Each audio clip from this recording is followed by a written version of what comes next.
शुरुआत करते हैं दोस्तों आज के न्यूज़पेपर के हम एडिटोरियल वाले हिस्से के साथ में। आज पहला एडिटोरियल जो डिस्कस करेंगे ये ड्राफ्ट ब्रॉडकास्टिंग रेगुलेशन बिल 2023 से रिलेटेड है। अब जैसा कि इसके नाम से ही क्लियर हो गया है, ये ब्रॉडकास्ट करने वाली सेवाओं से रिलेटेड है। एग्जाम्पल के तौर पर आप अपने घरों में टीवी चैनल देखते हैं, उसको रेगुलेट करना, न्यूज़ चैनल देख रहे हैं उसको रेगुलेट करना, साथ ही साथ में ओटीटी को रेगुलेट करने का ये काम करेगा। जैसे कि उनको क्या चीज़ दिखाना है क्या नहीं दिखाना है, सरकार के कौन कौन से नियम का पालन उनको करना है, नहीं करने से जुर्माना या फिर सज़ा का प्रावधान होने वाला है। तो अभी जो तैयार किया गया है ड्राफ्ट, इसमें कुछ कुछ चीज़ें शामिल करी गई हैं, जैसे कि कंसोलिडेशन एंड मॉडर्नाइजेशन का काम। तो पुराना जो 1956 का कानून चल रहा था टीवी रेगुलेटिंग बिल जैसा, उसको चेंज कर दिया जा रहा है 2023 के बिल के माध्यम से। इसने एड्रेस किया है लॉन्ग स्टैंडिंग नीड को, लंबे समय से जो ज़रूरत चले आ रही थी कि हम कंसोलिडेट करें, अपडेट करें रेगुलेटरी प्रोविजंस को, अलग अलग ब्रॉडकास्टिंग सर्विस को, एक सिंगल लेजिस्लेटिव फ्रेमवर्क हम इसके लिए लेकर के आए हैं। तो इसके रेगुलेटरी वाले सिस्टम में हमने ओवर द टॉप ओटीटी को भी शामिल कर लिया है, जैसे अमेजन प्राइम है या फिर अन्य जो वेब सीरीज जहाँ जहाँ पर आप देख रहे हैं वहाँ पर भी ये नियम कानून लागू होने वाला है। मतलब ओटीटी को कंट्रोल किया जाएगा, डिजिटल न्यूज़ को कंट्रोल किया जाएगा, करंट अफेयर को कंट्रोल किया जाएगा। करेंटली हम इनको रेगुलेट करते थे आईटी कानून 2000 के माध्यम से, लेकिन अब ये जो है इसके रेगुलेटरी परव्यू में आने वाले हैं। सेकेंड नंबर में contemporary definitions and future ready provision इसमें किए गए हैं। कंटेम्प्रेरी मतलब होता है समकालीन, आज के हिसाब से इसमें परिभाषाएं निर्धारित करी गई हैं। बढ़ती हुई टेक्नोलॉजी, चेंज होती हुई टेक्नोलॉजी, सर्विसेज के हिसाब से इस बिल को इंट्रोड्यूस किया गया है और यहाँ पर काफ़ी कम्प्रहेंसिव डेफिनेशन लाने की कोशिश करी गई है ब्रॉडकास्टिंग टर्म से रिलेटेड, एंड कुछ प्रोविज़न किए गए हैं ब्रॉडकास्टिंग इमर्जिंग टेक्नोलॉजी के ऊपर। सेल्फ रेगुलेशन रिजीम को मजबूत करने की इसमें कोशिश करी गई है कि इस प्रकार के जो प्लेटफार्म बनाए गए हैं वो अपने आप को सेल्फ रेगुलेट करें। सरकार कह रही है कि आप अपने आप को खुद ही रेगुलेट करिए, पहले नंबर पर तो ये कदम करती। जब आप नहीं कर पाएंगे तो इसके बाद सरकार की फिर बारी आती है। इसमें इन्हेंस किया जा रहा है सेल्फ रेगुलेशन को।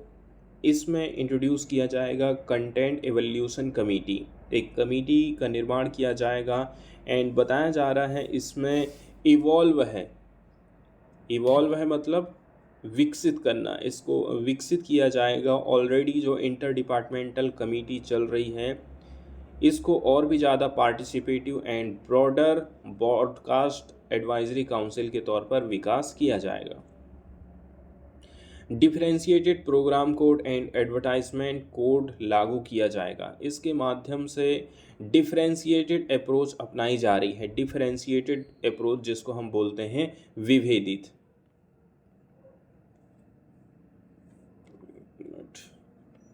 थोड़ा सा देख लेते हैं और भी ज़्यादा इसमें।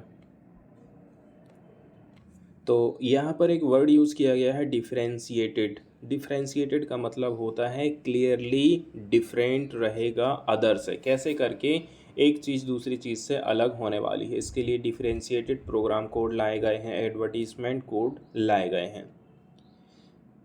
तो इस अप्रोच के माध्यम से हम कुछ ये जो अप्रोच रहेगी वो प्रोग्राम एंड एडवर्टीजमेंट कोड लेकर के आए गए हैं अलग अलग सर्विसेज के लिए।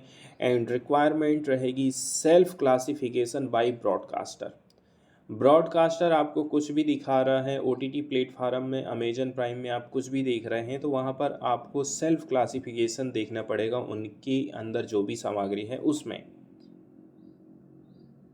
एंड बताया जा रहा है कि यहाँ पर जो एक्सेस कंट्रोल मेजर्स है रिस्ट्रिक्ट कंटेंट के लिए, इसमें भी जोर दिया गया है कि भाई बच्चे इस चीज़ को ना देखें, तो इसके लिए आप क्या प्रयास कर रहे हैं। अगला जो प्रावधान किया गया है वो है accessibility for person with disabilities. ऐसे व्यक्ति जो कि दृष्टिबाधित हैं, विकलांग लोग हैं, इनके लिए आपने क्या क्या प्रावधान किए हैं। इस बिल के माध्यम से एड्रेस किया जा रहा है पर्सनल विथ डिसेबिलिटीज़, विकलांग व्यक्तियों, दिव्यांग व्यक्तियों की ज़रूरत को भी यहाँ पर ध्यान दिया जा रहा है एंड प्रोवाइड किया जाएगा कुछ कुछ प्रोविज़न्स को, ताकि कंप्रहेंसिव एक्सेसिबिलिटी गाइडलाइन उनको दी जा सके। फिर अगला जो प्रावधान किया गया है वो स्टेटरी पेनाल्टीज एंड फाइन के रूप में प्रावधान किए गए हैं। कुछ कुछ पेनाल्टी आपके ऊपर लग सकती है, such as advisory, warning, censor या फिर मॉनेटरी पेनाल्टी भी आपके ऊपर लगाई जा सकती है। किसके ऊपर? ऑपरेटर और ब्रॉडकास्टर के ऊपर।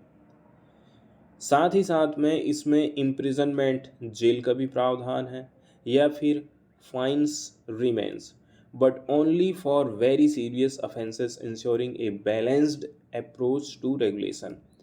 यहाँ पर जेल में भी डाला जा सकता है। जेल में जो डाला जाएगा वो सीरियस ऑफेंसेस के चलते चलते डाला जाएगा, नहीं तो ऐसे नहीं डाला जाएगा।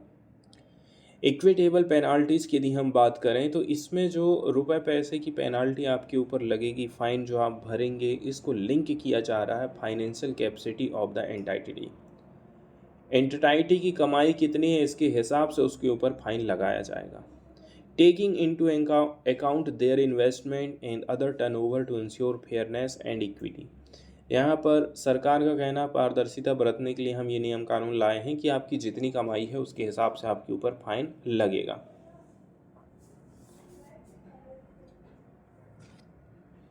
Infrastructure sharing, platform services and right of वे, इसमें कुछ चीज़ों को इंक्लूड किया गया है, जैसे कि infrastructure sharing among broadcasting network. Broadcasting network के बीच में यदि कोई कह रहा है कि आप मेरे इस जगह का इस्तेमाल कर लीजिए, मेरा ये सामान ले लीजिए, तो इसके लिए भी कुछ कुछ प्रावधान किए गए हैं। इसके साथ ही साथ में बाद में ये बताया जा रहा है right of way. Right of way section इसमें लाया गया है ताकि जो रिलोकेशन है, एल्ट्रेशन है, इसको और भी ज़्यादा एफिशिएंट बनाया जा सके एंड एस्टेब्लिश किया जाएगा स्ट्रक्चर्ड डिस्प्यूट रिजोल्यूशन मैकेनिज्म।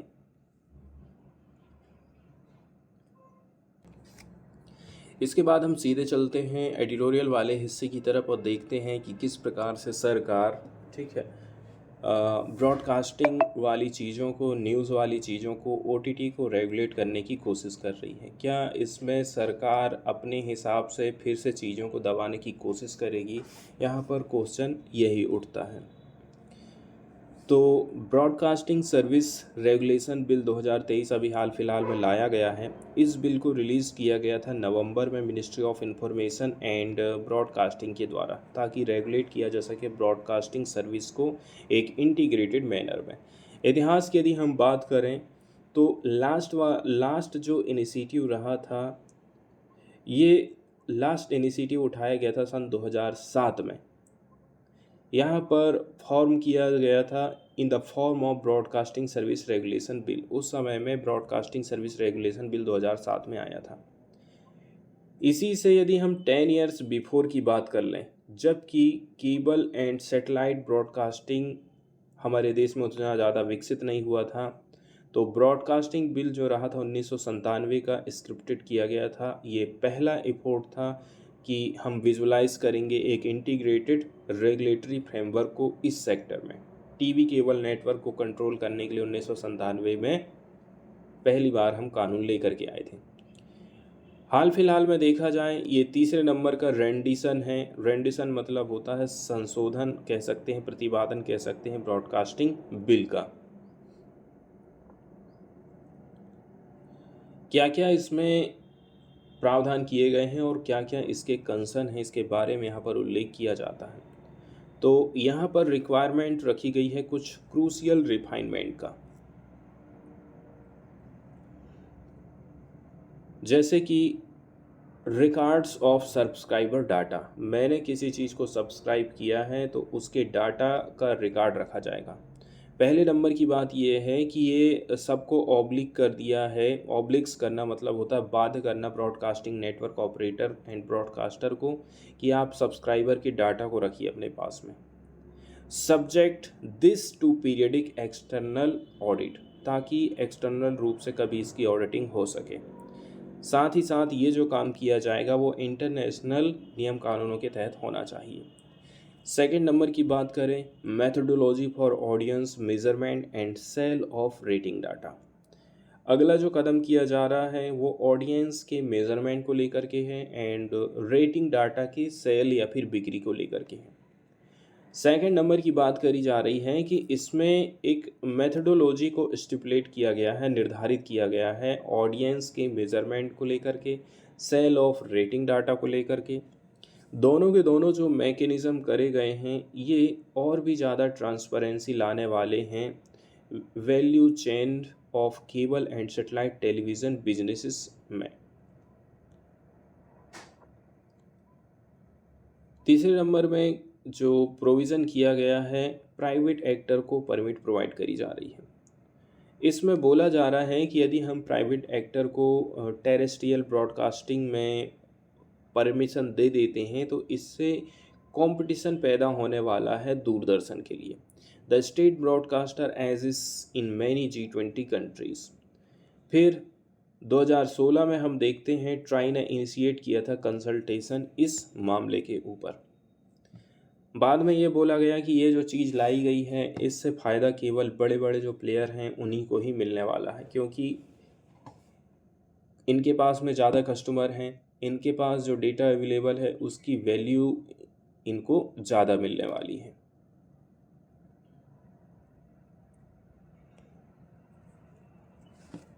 अब हम बात करते हैं कि ऐसी कौन कौन सी शंकाएं हैं इस कानून को लेकर के। तो यहाँ पर ऐसी बहुत सारी चिंताएं हैं, ठीक है, जो कि इसमें एक तो कुछ कुछ चीज़ें क्लियर नहीं दी गई हैं, ठीक है, कुछ कुछ ऐसे हैं कि क्वेश्चन पूछे जा रहे हैं लेकिन उसका क्लियर आंसर यहाँ पर नहीं दिया जा रहा है। एक जो मेजर कंसर्न है इस बिल को लेकर के वो है over the top content suppliers. इसको आपने ब्रॉडकास्टिंग सर्विसेज के अंतर्गत ला के रख दिया है। एस आल्सो प्रपोज्ड इन ट्राइस नेशनल ब्रॉडकास्टिंग पॉलिसीज, ठीक है, इसका प्रपोजल किसकी तरफ से आ गया था? ट्राई की तरफ से। नेशनल ब्रॉडकास्टिंग पॉलिसी में भी आपको ये सारी चीज़ें देखने को मिलती हैं।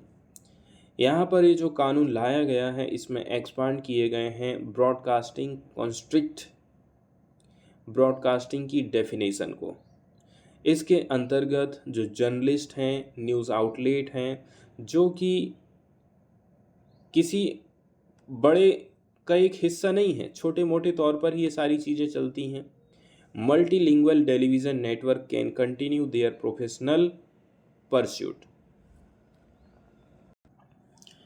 तो एक जो प्रावधान किया जा रहा है कि भाई पहले ये लोग क्या है ना केबल टीवी नेटवर्क का हिस्सा नहीं हुआ करते थे, जैसे जर्नलिस्ट लोग हो गए, न्यूज़ आउटलेट हो गए, ये उनका एक हिस्सा नहीं हुआ करते थे, लेकिन अब आप सबको एक ही नियम कानून के दायरे में लेकर के आ रहे हैं। फिर एक ओवरसाइट बॉडी निर्माण करने की इसमें बात करी जाती है। ये तो अच्छा रहता है कि देखिए किसी भी न्यूज़ आउटलेट के लिए यदि एक ओवरसाइट बॉडी बना दी जाती है तो इसके अंतर्गत कंटेंट एवोल्यूशन कमेटी की स्थापना करी जाएगी। यहाँ पर भी क्वेश्चनेबल डायरेक्शन यहाँ पर निर्धारित किया गया है। इसके अंतर्गत एक इंटरनल बॉडी का निर्माण किया जाएगा जो कि सेल्फ सर्टिफाइज न्यूज़ प्रोग्रामिंग पर आधारित रहेगी। This issue is not only of feasibility and costs but also the desirability, since the role of internal oversight mechanism is to maintain the accuracy of news। तो एक जो body बनाई जा रही है इसके माध्यम से पत्रकारिता की क्वालिटी को निर्धारित किया जाएगा। आप न्यूज़ कैसी प्रसारित कर रहे हैं उसकी क्वालिटी को निर्धारित करे जाएगा, उसकी डिज़ाइन कैसी हो सकती है, ये सारी चीज़ें निर्धारित करी जाएंगी। इसके अलावा ये लोग डिसाइड करेंगे कि क्या चीज़ क्या चीज़ कैसा डिज़ाइन करना है। This along the line of an ombudsman person as some newspaper attempted in the past और akin to readers editor as practised by few online outlets, क्योंकि पहले भी इस मामले में प्रयास किए गए हैं।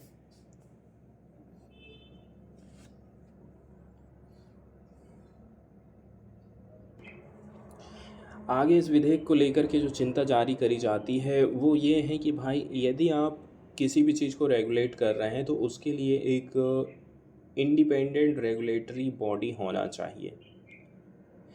इसका हिंट हमें ट्राई के पेपर पर मिलता है।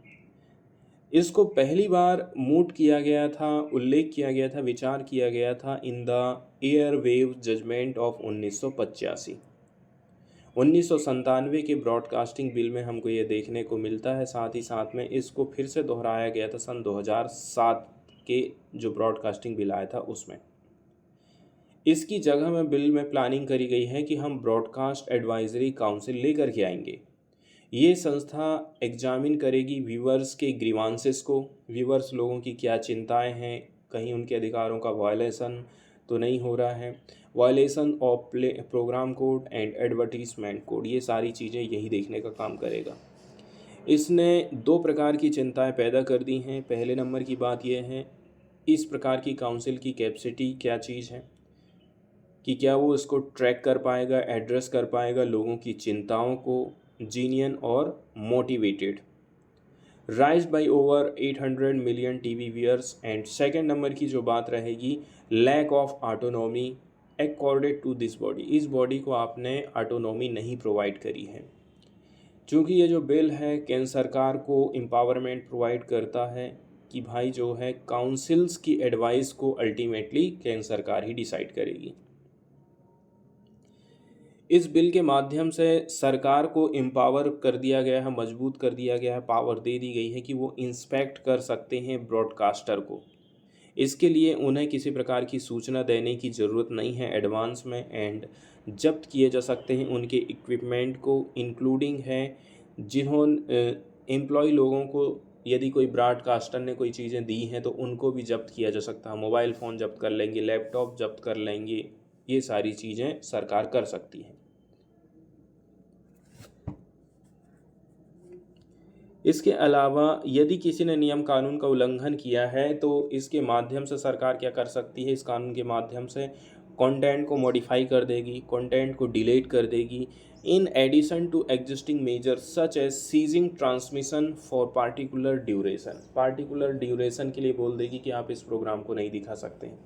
हाल फिलहाल में ऐसा किया गया है, जो मोदी सीरीज़ आई थी गुजरात दंगों के ऊपर, प्रधानमंत्री मोदी के ऊपर बनी थी ये वेब सीरीज, जिसको सरकार ने सेंसर लगा दिया था। लोग देख ही नहीं पाए कि क्या दिखा रहे हैं, क्या चीज़ है, क्योंकि 2024 का इलेक्शन आने वाला था।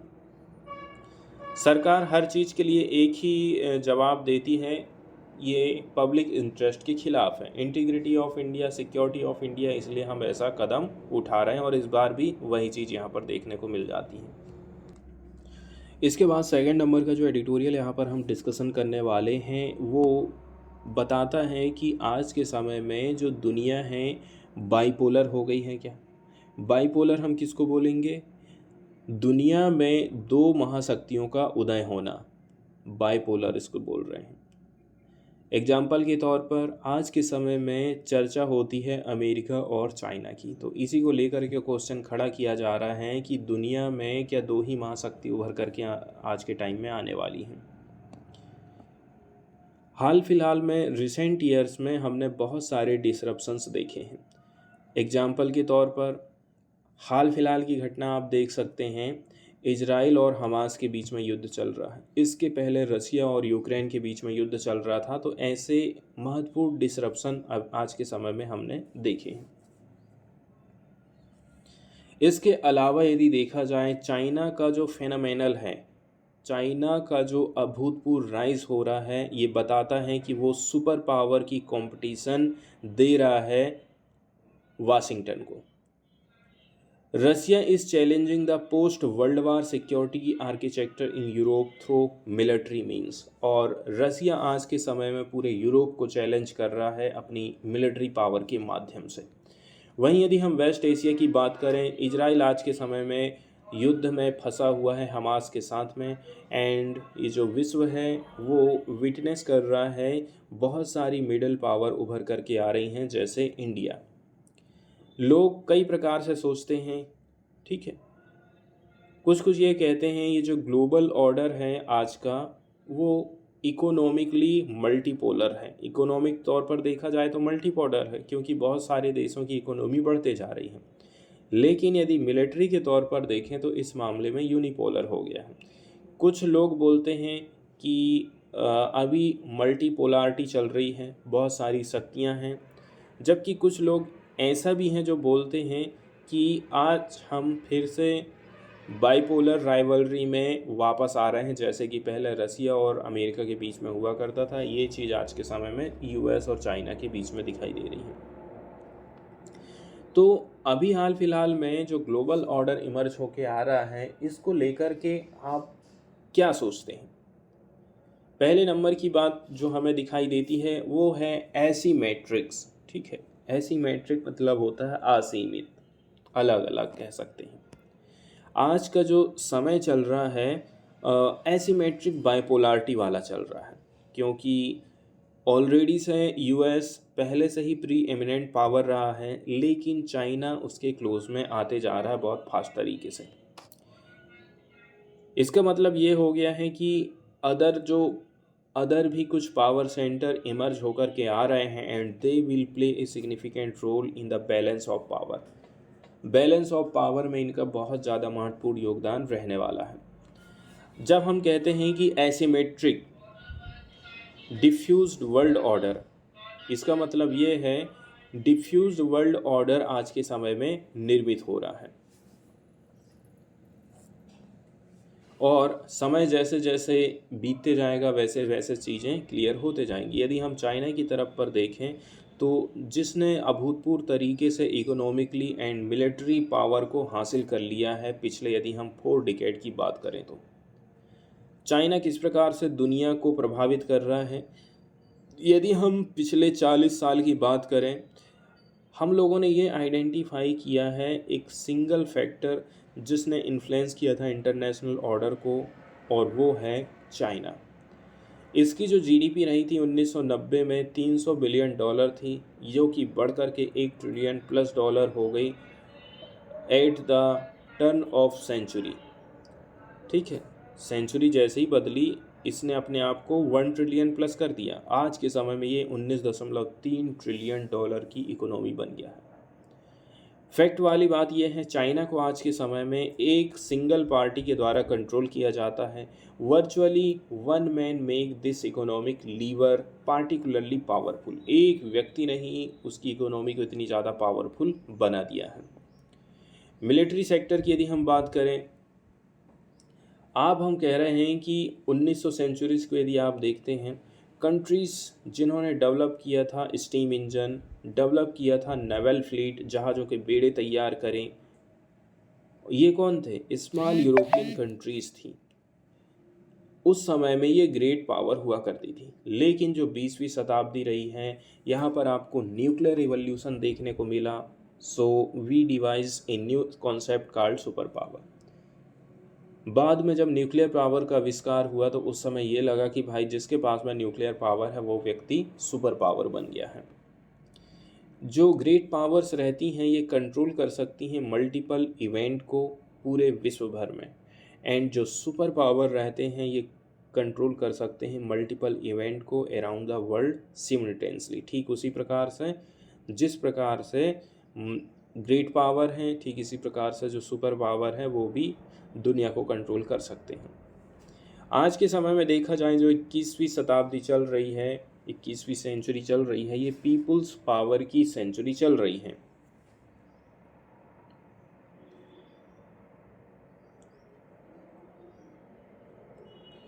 अब हम बात करते हैं कि रसिया और यूक्रेन के बीच में युद्ध चल रहा है, तो इससे क्या लगता है कि रसिया चाइना के करीब में आ गया है? एंड इसके लिए क्या क्या इम्प्लीकेशन हो सकते हैं इंडिया के लिए। 2014 से पहले यदि हम देखेंगे ना, जबकि इकोनॉमिक सैंक्शन लगाए गए थे रशिया के ऊपर, रसिया उस समय में भी काफ़ी चौकस हुआ करता था, सरकुमस्पेक्ट हुआ करता था यदि वो चाइना के किनारे में जाना चाहता है, क्योंकि उस समय में जब कोल्ड वार चल रहा था अमेरिका और रसिया के बीच में, तो चाइना ने अमेरिका का पक्ष लिया था।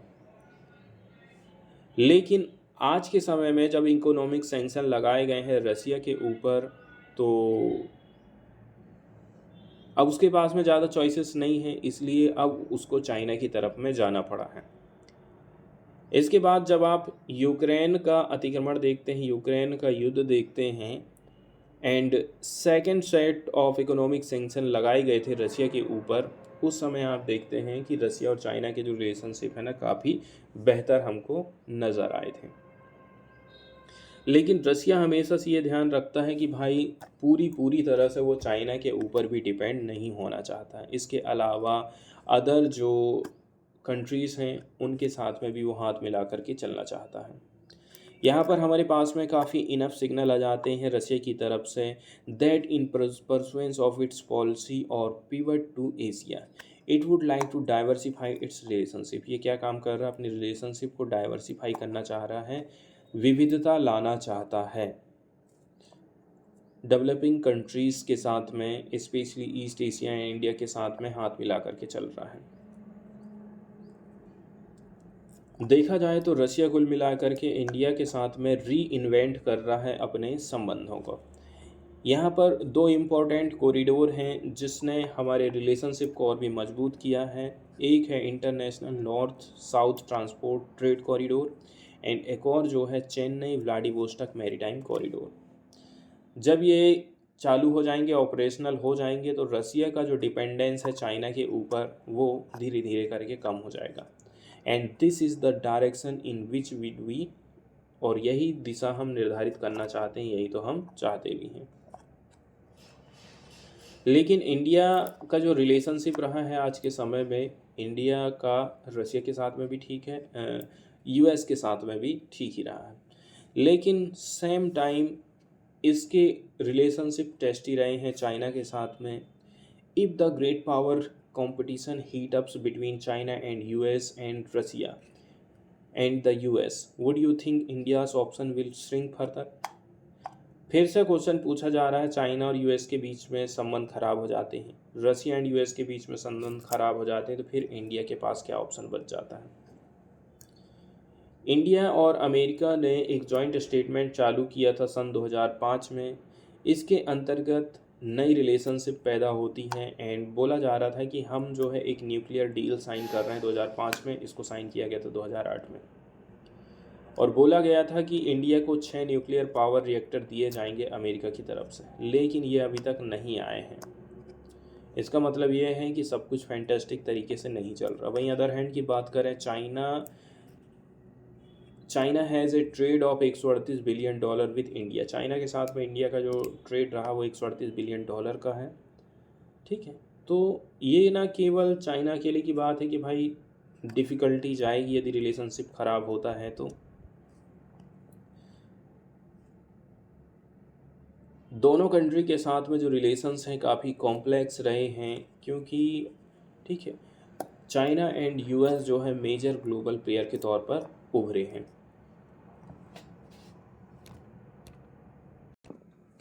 वहीं यदि हम न्यूज़ वाले सेक्शन की तरफ जाएं तो केरला से एक न्यूज़ आई है जिसके माध्यम से बताया जा रहा है कि पहली बार केरला होस्ट करेगा ट्रांसप्लांट गेम्स को।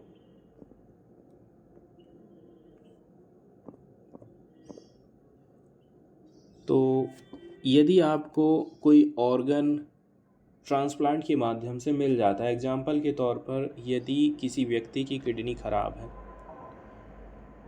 खराब है, अब एक तो उसके पास में इतना रुपया होना चाहिए कि वो किडनी खरीद सकें, दूसरा किडनी आसानी से मिलती नहीं है, तीसरा ऑपरेशन सक्सेसफुल होना चाहिए। ऐसे बहुत सारी चीज़ें हैं जो कि ट्रांसप्लांट को काफ़ी कठिन बना देती हैं। लोगों को जागरूक करना कि भाई यदि कभी किसी की डेथ होती है तो उसके शरीर का अंगदान किया जाए, कब करना है, कैसे करना है, इसके लिए भी लोगों को जागरूक करना बहुत ज़्यादा ज़रूरी हो जाती है। इसका मतलब ये है कि यदि आप जीवन को बचाना चाहते हैं तो इसके लिए ऑर्गन ट्रांसप्लांट के बारे में लोगों को जागरूक करिए। तो ऑर्गन ट्रांसप्लांट के अंतर्गत when done at appropriate time, सही टाइम पर आपको ये करना है। इससे जो लाइफ की एक्सटेंशन है ना वो बढ़ जाती है। ये काफ़ी क्यूरेटिव रहता है एंड हेल्प करता है रिसिपेंट को कि आप नॉर्मल लाइफ में बैक हो सकते हैं, वापस आ सकते हैं।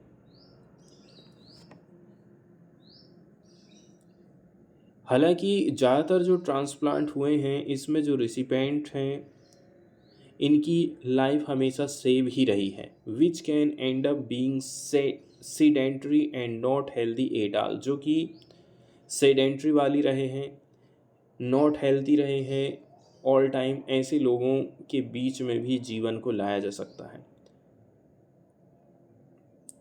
न केवल जनता, यहाँ तक कि जो मेडिकल फ्रेटर्निटी हैं ये सेप्टिकल रहे हैं, संशय में रहे हैं transplant recipient can lead normal life. हम भी यही सोचते हैं कि क्या पता मैं नॉर्मल लाइफ में हो पाऊँगा कि नहीं हो पाऊँगा। डॉक्टर लोगों को भी ये काफ़ी संशय रहता है।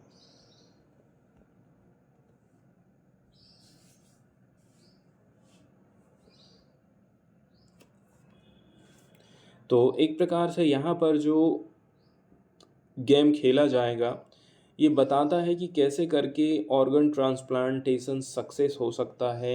यदि आप किसी की क्वालिटी ऑफ लाइफ को इम्प्रूव करना चाहते हैं एंड स्प्रेड करना चाहते हैं मैसेज ऑफ ऑर्गन डोनेशंस को, ये पहली टाइम केरला में हो रहा है। केरला पहली बार ऑर्गेनाइज करेगा ट्रांसप्लांट गेम्स को। एक कॉम्पिटिटिव स्पोर्टिंग इवेंट है organ transplant recipient and donors के लिए। तो वर्ल्ड ट्रांसप्लांट गेम फेडरेशन, जिसको शॉर्टकट में WTGF बोला जाता है, एक वर्ल्ड वाइड ऑर्गेनाइजेशन है। इसके दुनिया भर में रिप्रेजेंटेशन है, 70 से भी ज़्यादा कंट्री में इसके लोग फैले हुए हैं। ये सेलिब्रेट कर रहे हैं सक्सेस ऑफ ऑर्गन ट्रांसप्लांटेशन को and the gift of life through competitive sporting event for transplant recipient since 1978। ये संस्था और इनके जो लोग हैं 1978 से ही इस प्रकार के गेमों का आयोजन करते हैं ताकि थोड़ा सा कंपटीशन बनाया जा सके, लोगों को और भी ज़्यादा एजुकेट किया जा सके।